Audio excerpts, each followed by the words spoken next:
get 2 more. Oh, sorry. My bad. If I could get just 2 more pounds off. You look fabulous.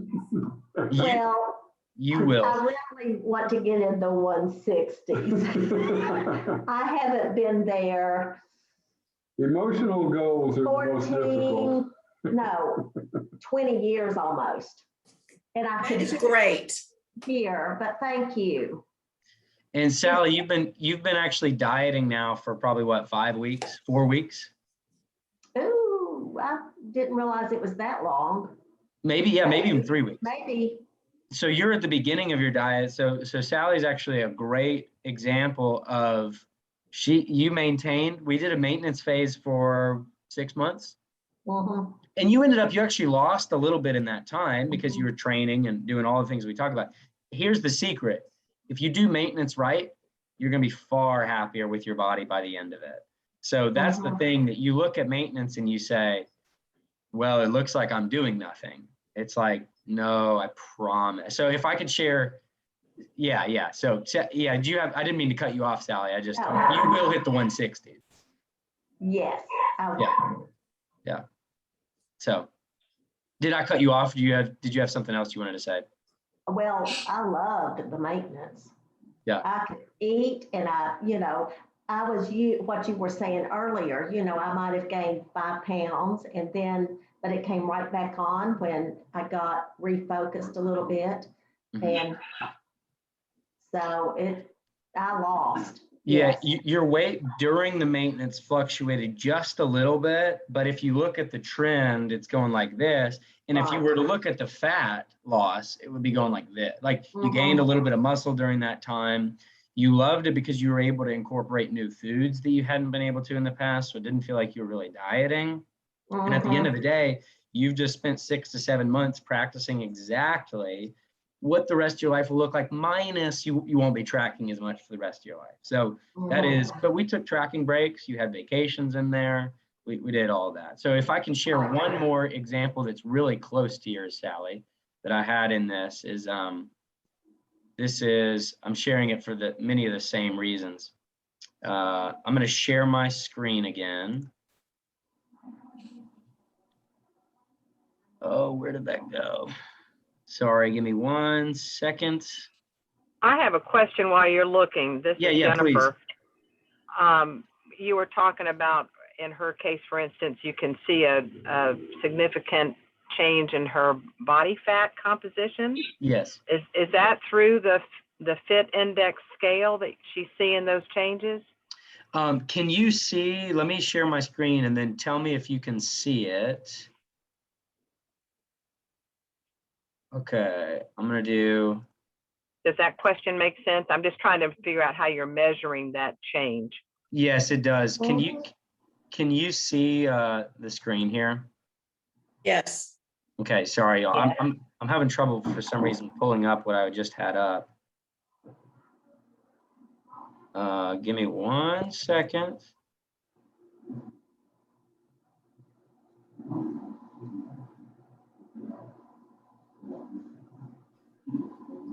I'm having a little glitch. Jennifer, you'll be able to see in the picture of what I'm about to share exactly what I'm talking about. So, okay. Sorry, I've got to pull this up.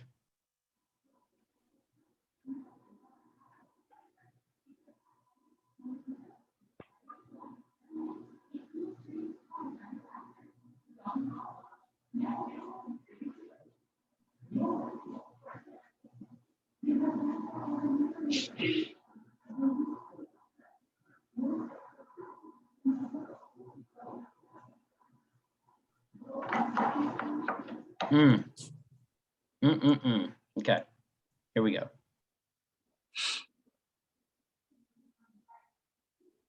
Okay, so Jennifer, this is what I'm talking about. I share this picture.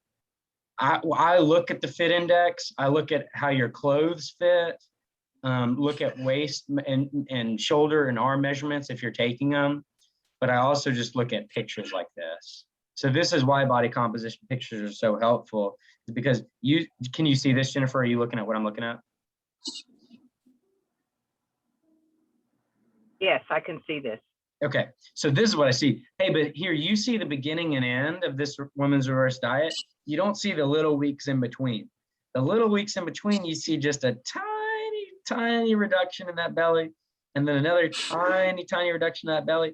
And it's just tiny after tiny after tiny. And I can give you the feedback and say, hey, you're perfectly on the right track. Keep going. This is what you should expect to see. So it's really easy to see a difference here. You look at these and you say, oh, they made a big change. But week to week, it's going to be a little bit harder for you to see that, but I usually can see that. So I hope that makes sense. One of the reasons why Yes, it body does. composition pictures are helpful for me as a coach. I know not everyone is always comfortable sharing it, but it is really helpful. Okay. It's most helpful, by the way, not when you're doing a diet, but when you're actually increasing your calories, because a lot of times when you increase your calories or you're at a maintenance, the scale is going to stay the same, but I'm going to be expecting to see some of your changes in your body. So. Okay. I tell you where I could really see it. Usually when I lose weight, and this time too, is my face. Yeah, the face is a big one. Oftentimes I'll increase someone's calories 800 by 800, and they'll say, I'm losing fat in my face. And it's because they're training better, they're sleeping better, they're all those things we talked about. So it's this same thing. It often comes from the face. Okay, so maintenance, this is kind of where I was before we switched meetings. Sorry again about that. Okay, so it's boring. People don't often want to do it, but if you're like Sally and you get into it, it's like, well, I can eat a lot more foods that I enjoy. I don't have to be like super stressed about it. And by the way, my body's getting a lot better. But if you're looking at it from week to week, you're going to be really discouraged. But if you're looking at it from month to month, you should be really pleased with your improvement. Any other comments on this slide or anything else that someone wants to throw out? Or questions? Okay, let me go ahead and go to the next one. Okay, so this is the fun part. How do you accomplish maintenance? This is the exact same slide that I had in the live training 2 weeks ago. So you accomplish maintenance, work with your coach to practice sustainable habits of maintenance. And don't underestimate maintenance. Remember, 95% of people can lose weight, but they can't keep it off. So don't underestimate and just blow by it. Here's a couple things that I like to practice. I've been doing this more frequently is you tell me what you think your food prescription should be for the next week and why you think it should be that way. And I'll give you some feedback on it. If you can kind of begin to be your own coach, you're so much just growing in confidence. And that's my goal for you, is to understand why I'm giving you what I am. Factor in behavior things. You could say, hey, like, I'm dieting, I'm losing 1 pound, 2 pounds a week, I'm feeling really good, but I got a wedding coming up next week, so I'm gonna take a diet break. Hey, that's perfect. It doesn't have to be a physiology reason. Or you could say, hey, I'm doing perfect in my diet, but or my body's doing perfect in my diet, but I'm feeling really, really tired, so I'm gonna give myself some more calories. Sounds great. I have a question. Yeah. Let's say if you remain, if you're in a diet phase and you wanted to guess on your own where you should be the next week. Yeah. When you do that, do you look at the final calories as a whole, or do you look at some percentage breakdown between the macros, or? Yeah. So how do you? Yeah. As you get leaner, your need for protein is going to go up. As your calories between fats and carbs go down, your need for protein goes up as well. So, I think of it as protein is you, protein is the building blocks, and fats and carbs are energy. Protein is not really a fuel source. As those fuel sources go down, your protein goes up a little bit. So as you're dieting, it might give you a little bit of a bump in protein, which, by the way, most of you aren't going to love, because you're going to be eating less fats and carbs and more protein. It's like you're going to be needing to get more lean protein while your fat goes down. And it's kind of hard. And it looks a little bit weird. Your plate looks a lot different than it used to. It's just a question of trade-offs. Do you want to keep dieting at that point, or do you want to, maybe not diet down that low? So Karen, I'm always definitely looking at protein. Are you being consistent with your protein? If you are dieting and you're not hitting your protein, I'm probably not going to cut your calories a little bit farther. Does that make sense? Like I would say, hey, keep your calories the same where they are and bump your protein first. So that's what I look at. Usually I start your diet on anywhere from a 15 to 25% cut in overall calories. So that's a pretty good general rule. Like if you want to write that down for the rest of your life, like I start your diet, let's get things moving.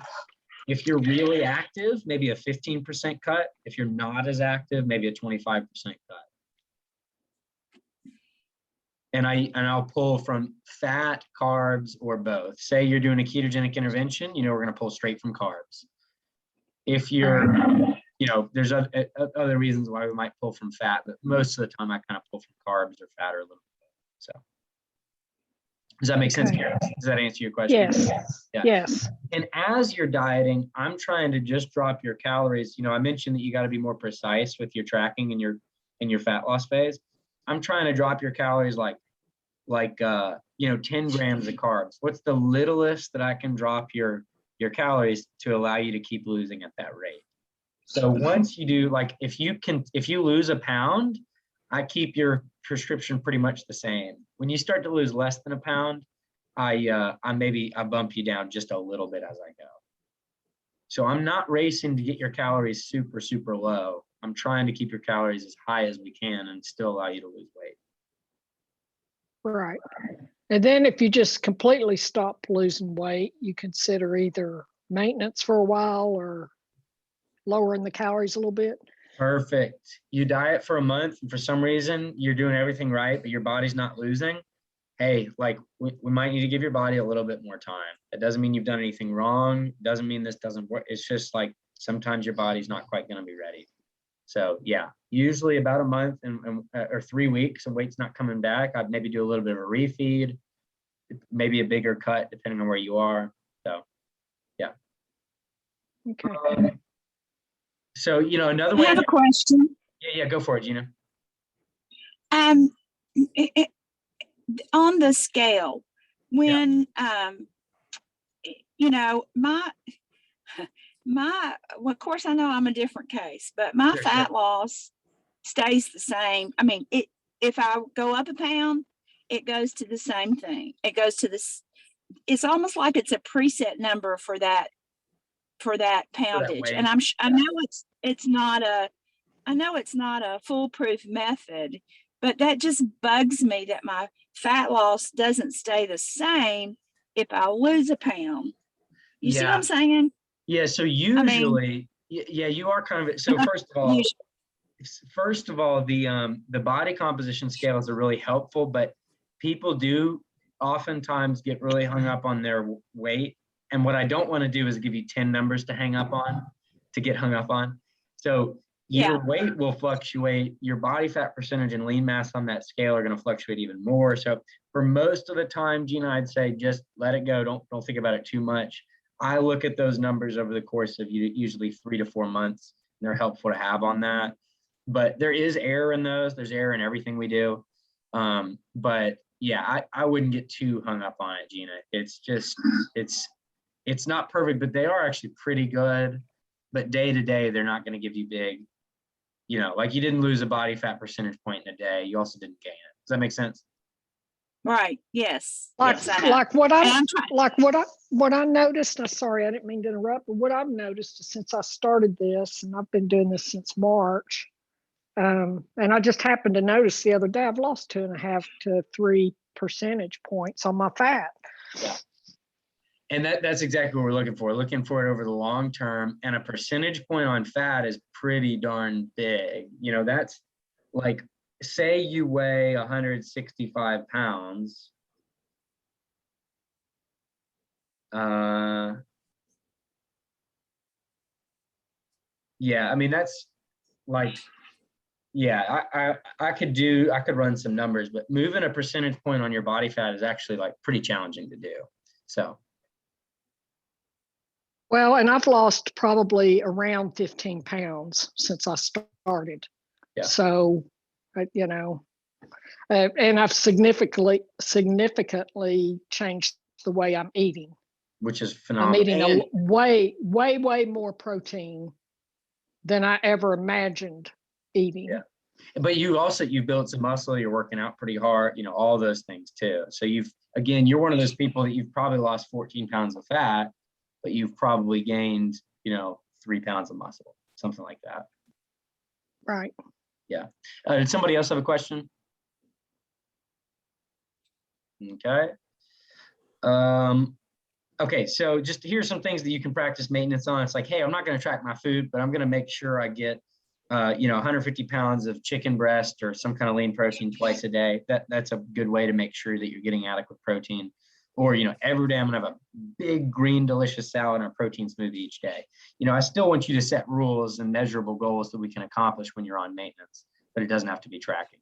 So, okay, so success. Sally, this is a pretty similar story to you, but I can kind of always pick on Nikki. She always lets me.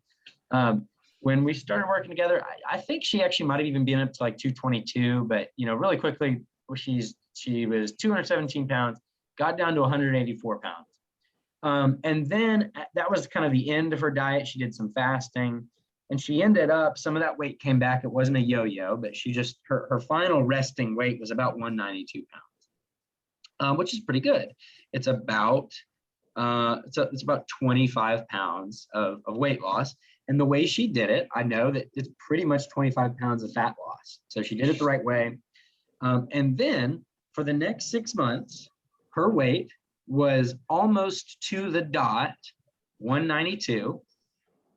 And she really actually did change her nutrition habits. And she got in the gym. She was pretty consistent there. She was lifting pretty heavy. She started doing bike rides. She took on a new hobby, had a lot of life things come up that were good, some that were like really kind of stressful. And we actually set a couple of diets on the schedule and she ended up actually not doing them. But for 6 months, she practiced eating in a way that we could literally put a dime on the scale and we knew that's where her weight was going to be. You do that for 6 months, I can almost guarantee you. And by the way, in that time, she started eating more food than she had. A lot like what you were describing, Karen. Like she's eating more, she's working out harder, and nothing is for sure, but we can almost guarantee like she knows how to keep the weight off. She actually said recently, if I can quote this directly, she said, I've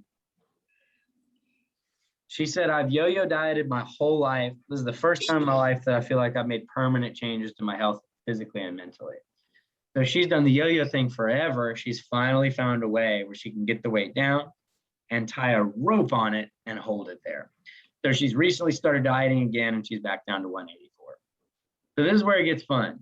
This is a quiz time. This is kind of where I'm about to wrap it up. I can leave some questions at the end, but actually I have a meeting soon, but this is where it kind of gets fun, and I'm going to ask some questions that are I call it a shameless plug, but it's really the reason why I do what I do. These should be kind of tough questions to think through, and I want them to be reasonably challenging. And they're challenging questions that I ask myself and about my clients all the time. So I'm going to, shoot me an email if these are challenging. Shoot me an email if this is encouraging. But let's talk through some of these. So before Nikki started this last diet phase, she was down a little over 20 pounds, eating more food than ever, making permanent changes to her habits.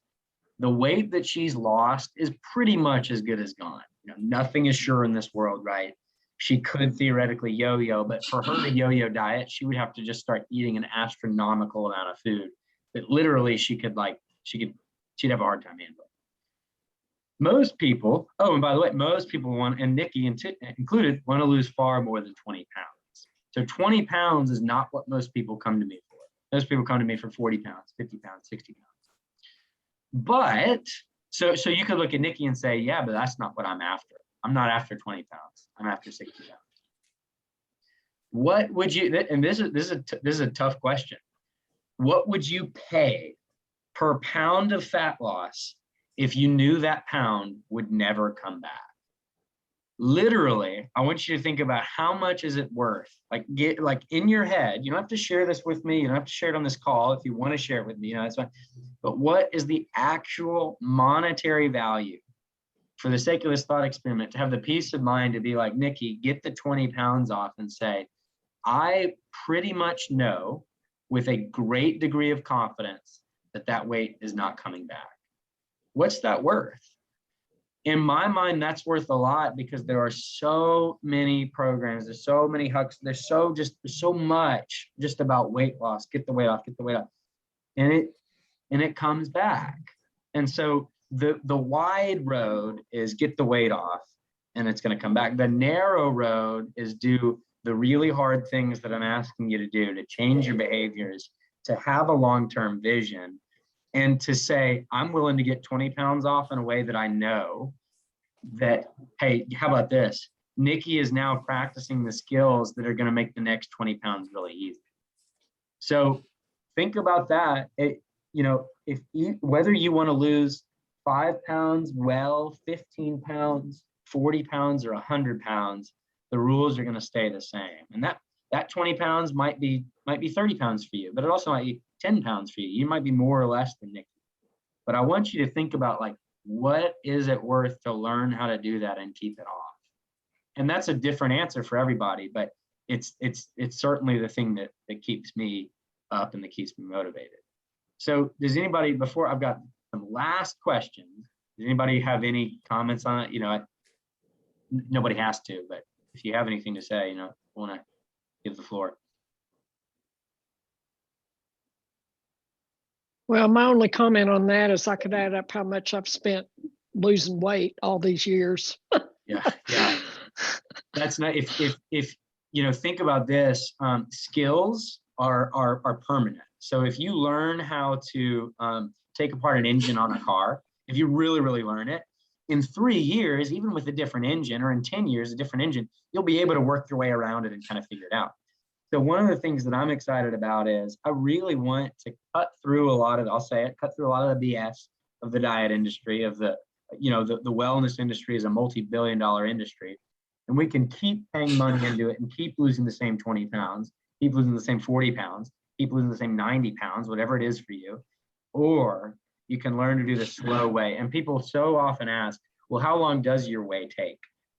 And the answer, I think y'all have probably heard me say this before. I hate this answer, but it's the truth. How long does it take to do it the right way? Shorter than doing it the wrong way. And forever if you never do it. And I truly, truly hate that answer, but it really is. So anyway, okay, so here's the transition. This is the last question that I'll leave you with. And I might even let the mic drop and just kind of end the meeting and let you go where you're going. So here's the final question. The time it takes to transform your metabolism is a mix of what your body's going to actually let you do and of your behaviors and how much are you doing. So, if you've got 100 pounds to lose, your body's not going to let you lose 100 pounds, even if you're perfect for 3 months, right? We all understand that, right?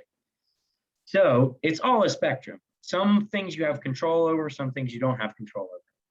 Which one is slowing you down more? Be honest with yourself. Is it more that your body is just not ready for the change that you're trying to make it? So some people do everything right in a diet phase and they don't lose weight. And I say, hey, your body's not really working for you. Let's give you more time. Other people say, hey, I'm not losing weight, but they haven't put their behaviors in line and they haven't given themselves their full due and they haven't been consistent with their nutrition and their training. All those things pile up. So my question is for each of us is which one of these factors is slowing you down more? Is it your body or is it your behavior? If it's your behaviors, let's work on that. Let's do that together. But don't try to just do that alone.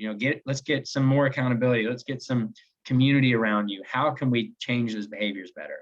If it's your body, let me help you guide you through that and figure out how we can really kind of fix your metabolism. So here's the question, the final couple of questions. Would you rather invest your time on the narrow road or the yo-yo road? Kind of like what you just said, Karen. Would you rather add up all the time and money you spend on the wrong way, or are you ready to really, and look, I have amazing clients. You guys are awesome, far more compliant than the typical health client. Y'all are head and shoulders above the typical person walking around the street. Just because before anybody ever signs up, I say, hey, these are the standards I'm going to hold you to. Are you willing to do it? You guys say yes. So you guys are investing your time on the narrow road. My question is, are you getting the full amount out of it, or do you have another level that you can hit?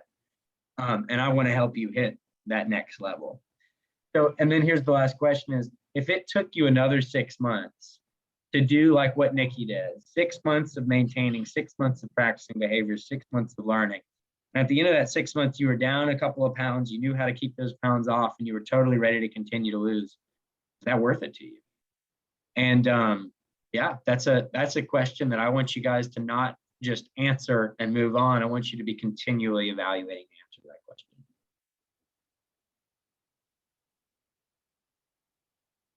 It's deep.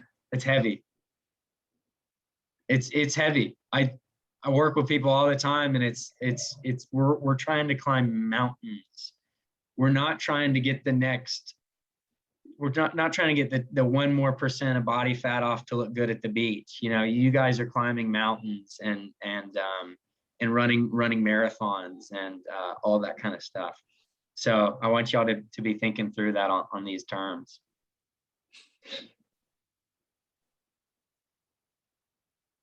Any final thoughts before I let y'all go?